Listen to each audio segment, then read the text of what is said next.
Good morning, my fellow yoga travelers.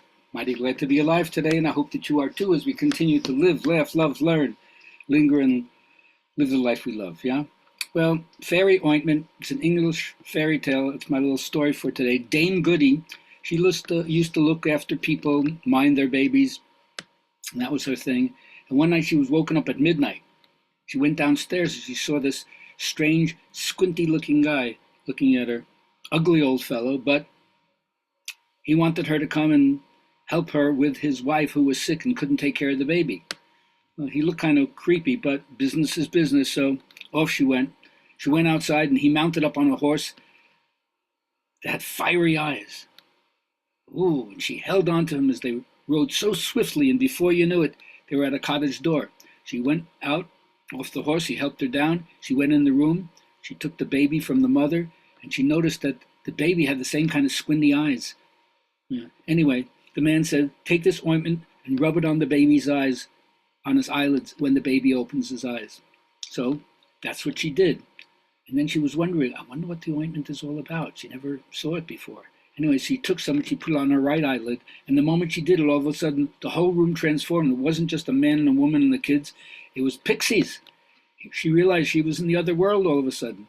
And before, the house looked like a hovel, but now it looked like a palace. And the woman looked like she had disheveled clothes, but now she looked like she was a queen. And then all the fairy pixie kids were running around and pawing at her and stuff like that. It was such a wild, crazy scene. Anyway, time was over. The man brought her back to the house, dropped her off, paid her much more than she'd ever been paid before. She was very thankful for that. So the next day, she went to the market to buy some stuff now that she had some extra money. And of course, who did she see but the squinty-eyed guy? And he was going from stall to stall, behind everybody's back, taking some fruit here, taking some beans here, taking some stuff there. And so, she didn't want to interfere, but she figured I couldn't not say hello. So she said, oh, how's by you today? With a bob and a courtesy to him. And he says, what? You can see me? He says, see you? Of course I see you. I see you as plainly as I can see the sun in the sky. He said, wait a second. Which eye do you see this out of? He says, the right eye. You put the ointment to your eye, did you? Well, to be sure, the ointment, this is what you get for meddling in our world. And he struck her in the right eye, and all of a sudden, not only did she lose her vision, she became blind. And she was blind on that side till the day she died. Go figure that one out. But I guess it's saying, don't put the fairy ointment on your eyes unless you're going to pay for it. Anyway, just let me remember to remind myself, first of all, always save your best advice for yourself. When they say spirit is the spirit of the living, not of the dead, what they mean is you can't rest on acquired knowledge. Today's realization is what demonstrates, not yesterday's or last year's. So you have to put in the time and kind of renew it on an ongoing basis. Once you remember that whatever you give your attention to is activated within you and it has further reaches, it's going to outpicture itself. It will out into your life and demonstrate on the screen of space as condition, event, and circumstance.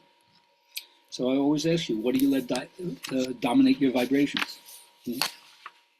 And do you go around looking for things to feel good about? Because other people will go around looking to see how messed up things are. Now, in yoga, one of the ways to understand this is you have to hold fast to your mental focus. First, you have to learn to be a little detached from your sensory experience. Otherwise, we're always being distracted by the objects in the world, right? The external world grips us all, and we act as if there's no other world except what's the one of social consensus, the one of history or society. So to free yourself from domination of the external objects is the shift in yoga. It's called pratyahara, right? You withdraw the sense tentacles from the food that it feeds on, and you interiorize. And the word dharana in yoga is usually translated as a concentration, but it means to hold fast. Because if you don't hold fast, you won't get the comprehension, the calm consciousness that comes from deep meditation.